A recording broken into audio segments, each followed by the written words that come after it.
Ready or not. Cut the music. What's up, you guys? Welcome back to another episode of the Two Tongues podcast. I'd like to tell you that I'm going to bring you some more opinion scholarship today. It is a solo day after all, and that is what I'm like to. What you're getting today, I'm going to do something. In fact, I'm going to be a little very different. Talk a little bit about transgenderism today, and that's a topic I'm obviously a little reluctant to talk about, especially directly to you one-on-one, coming from me without Kyle here, without any sort of shield. I can't deflect. This is just you and me. You're going to hear what I think and what my concerns are. So I want to talk about this. But before I do, and this will be brief, this will be a short one, I think. But before I do, I want to remind the audience, the people who have been listening for the last several years of us doing the podcast, especially those of you who listen to my solo show, I'm a nice guy. I'm a nice bloke, I don't harbor any ill will toward anyone or any one group. Also, more fundamental than that is kind of this very deep religious feeling that I have, that I've talked about many times, from the mystic experience that I had that was life-changing for me. It means, and I've said this many, many times, that I believe fundamentally everything is one. You and me, we're the same person. Ultimately, you and me are the same person. And that's true for every human being that's ever lived, for all of time. And it extends even beyond that. It's just this idea of a divine unity of all of experience, and a divine unity of consciousness, and a divine unity of the cosmos. I ultimately believe that everything is one, that oneness is God. And I say that, again, not that it has any bearing on this conversation today, but I say that again because I just want to emphasize to you, that's the position I'm coming from. So I want you to understand, and I think Shakespeare said it best in Romeo and Juliet, when he left this unanswered question from Tybalt to Mercutio? I can't remember. But he says, the reason I have to love thee. And he doesn't answer that question because he can't say that he's family with Mercutio because Romeo married Juliet. He can't say that because it's a secret. He just says, the reason I have to love thee.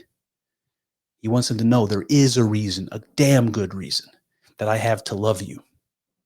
And that is how I feel about all of humanity. That's how I feel about you. The reason I have to love you is deep and profound. The deepest and the most profound. The reason I have to love you is because you are me and I am you, fundamentally. And I believe that deeply. So I want to say that because I'm going to talk about transgender people today. Maybe as indirectly as I possibly can, and as sensitively as I possibly can.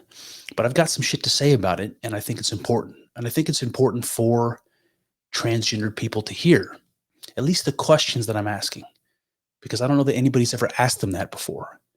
And even those people who maybe have ready answers to these questions, it still, I think, would be helpful to think about it longer, think about it more deeply. So I want to call this episode, What I Don't Understand About Transgenderism, a Millennial Perspective. I think it's important to bring a millennial perspective because I feel like a bit of a sandwich generation between the boomers, my parents, the old guard, and this new up-and-coming Generation Z, Zoomer generation, where we're seeing lots of social changes and a lot of desire for social changes. And they're coming from people who are very young. And that's where most of my worry comes from, because I remember being young. I remember being very confident about things that I had no business being confident about. I remember being arrogant without having a lot of life experience, especially as a teenager in my early college years, thinking that I knew everything. You know how teenagers are. They think they know everything. And I can't tell you how many times life has slapped me in the face with my own ignorance, letting me know that I never should have been so confident about the things that I believed or said. So that's where I want to begin. Look, this is a dangerous topic. I know. I should probably be walking on eggshells, right? I wouldn't want to offend or, God forbid, find myself guilty of a microaggression.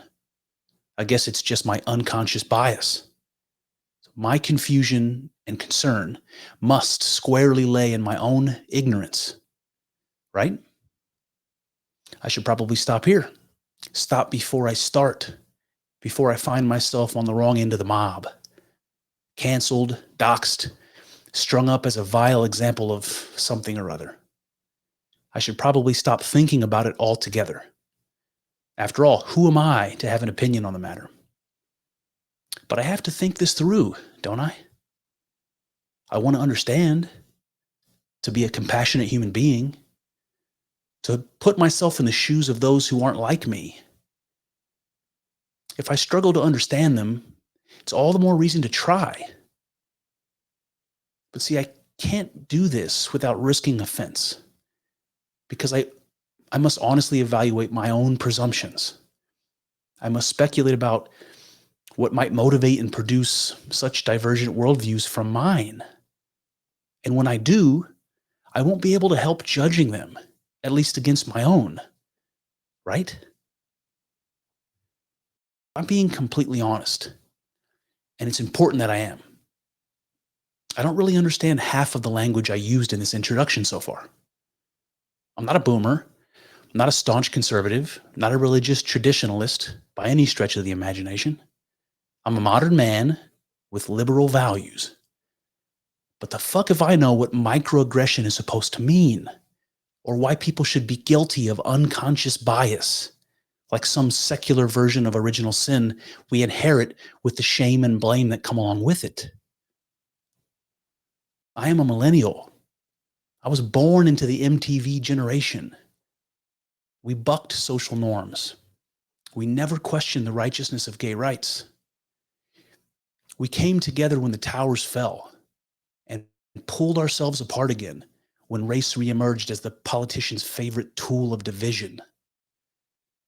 We were taught to love our country for the opportunity it provides, for equality under the law, and for freedom of speech above all else. I myself was enamored by hip-hop culture as it rose to prominence. Imagine that. A suburban white kid with black heroes like Tupac and Biggie. This was my world, my worldview. An era when America was a real melting pot. We were free to disagree. We were free to speak our minds. And for better or worse, we melted together into a single generation of brothers and sisters with much to unite us. Today, our unity is breaking down. We don't seem to share even our most basic footing. We don't speak the same language even. We don't even share the same categories. And so we don't inhabit the same reality. Even in a single household with DNA uniting us, we can't agree on something so basic as how many genders exist, or what in the hell the word gender actually describes. So, in an effort to honestly and constructively air my questions, at great social risk to myself, I step up as the sacrificial lamb. For the hope of mutual understanding, I shall speak my mind. Let's begin with feminism, shall we? When I was brought up, feminism was already an established and accepted social force. And the basic argument was simple. Men and women should be as equal in the social context and in the workforce as they are under the law. Women should not be prevented from living as they wish, from joining the workforce, from doing the same jobs men traditionally do. They should have exactly the same opportunities as men and should be free to make of their lives whatsoever they choose, just as men are allowed to do. Now, we openly acknowledge the differences between the sexes, but rejected the idea that those differences should automatically limit our basic freedoms merely to accord with social norms. Where our grandparents said that a woman's duty was to her husband and her family, we said, nay, it is whatever she decides. We questioned these norms and painfully ripped them apart from biological sex. We said, sure, men can be nurses. Why not? Women in active military service? Of course. Why should women be limited to wearing dresses, playing with dolls, and keeping house? If they want to pull up their Levi's and climb a tree or play contact sports, so be it. It is their freedom, our freedom. Now, even as we millennials are becoming more conservative, as happens with age, we still agree with this sentiment. We want to be held to the same standards and to have the same opportunities, regardless of sex, for ourselves and our children. We want, for all of us, perfect freedom to explore our identities and find our paths, unencumbered by arbitrary social rules and expectations. We want men to feel free to cry and wear pink, for women to fight MMA and never marry if that's what they want. And it seems to me that the new generation wants the very same freedom, but with one very strange, very unanticipated spin. The new generation seems to be trying to regressively reattach what we so laboriously ripped apart. They seem to want to stitch back together sex and socially determined gender roles. And I can't, for the life of me, understand why. Like all of you, I see the social dialogue play out in the media and among my own friends and family. People are coming out as transgender and gender nonconforming for the first time in my, grantedly, limited experience. And this, I hear echoes of feminism, the same feminism I grew up with. Trans people and their many advocates are saying we should be allowed to express ourselves, to find ourselves. We should not be held back by the expectations of society, especially when we don't agree with those expectations. They say, sex should never be an obstacle to my freedom and to the formation of my most intimate identity. Yes, yes, yes. We millennials wholeheartedly agree. Our society has room for people of all stripes and flavors, and our collective soup is all the tastier for it. Now enter the trans elephant in the room.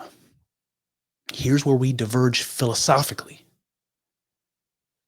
To my mind, you can reject social norms, follow your interests, and express yourself with perfect freedom, spilling over historically accepted gender roles in every way. You can be yourself genuinely without regard to what men or women are expected to be. You can break the mold without the need to physically change your biological sex. You see, to us, sex and gender have been severed by modernity. We have done the work to split them apart so we can be what we are regardless of biological sex. Why then, dear Zoomers, oh why, do you insist on reattaching them? You do not need to become a woman or to become a man physically in order to be what you are. You can just be it. There aren't any extra steps. I know what you will say. You'll say it's not about feminism or equality. You'll say it's a deeper medical matter of gender dysphoria.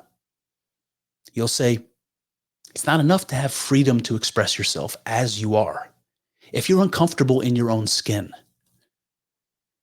And a question arises in me. Why are you uncomfortable in your own skin? Is it social pressure to conform to traditional gender roles that's causing it? Is it something psychological? Or, and the question must be asked, is it social pressure to be non-conforming? We cannot acknowledge the potency of traditional gender roles in society without also acknowledging the potency of this new one. I want to ask why you feel you must change your biological gender in order to accept your genuine self. I want to ask if you've considered what self-developing and identity-forming opportunities you may be missing by escaping the need to reconcile yourself to yourself. My generation, like everyone before me, had no choice but to find a way to be comfortable in their own skin, to establish their unique identity within the confines of their biology. It's not easy to be a masculine woman or a feminine man. It's not easy to be homosexual or bisexual. Full, but that's the point. Easy for who they are. The fight, the struggle, the journey is the entire point. I want to ask, can you ever really feel that you earned your identity if you insist on denying a hugely defining part of it? Honestly. In full acceptance of your struggles and the pain and suffering of such things as major surgery and the loss of the ability to procreate for the rest of your life, can you ever say that you truly earned it? Is it possible that gender reassignment is a shortcut or a means of avoiding this critical process of self-discovery? Can you ever be your genuine self by refusing to accept yourself as you are? I worry for you younglings. I worry that the world has become too easy. I worry that you may be creating problems because there are so few pressing ones left. And I worry about the unintended consequences of the decisions of youth, which cannot be guided by sufficient experience and consideration because you simply haven't had the time. I wonder if Dostoevsky's premonition is coming true at a cost we cannot know. So I'll leave you with Dostoevsky's words and the sincere hope that you rise to the challenge of your own becoming. Dostoevsky said, "Shower on him every blessing. Drown him in a sea of happiness. Give him economic prosperity such that he should have nothing else to do but sleep, eat cakes, and busy himself with the continuation of the species. And even then, out of sheer ingratitude, sheer spite, man would play you some nasty trick. He would even risk his cakes and would deliberately desire the most fatal rubbish, the most uneconomical absurdity, simply to introduce into all this positive rationality his fatalistic element, simply in order to prove to himself that men still are men and not piano keys." Well, there you have it. That's one avenue explored.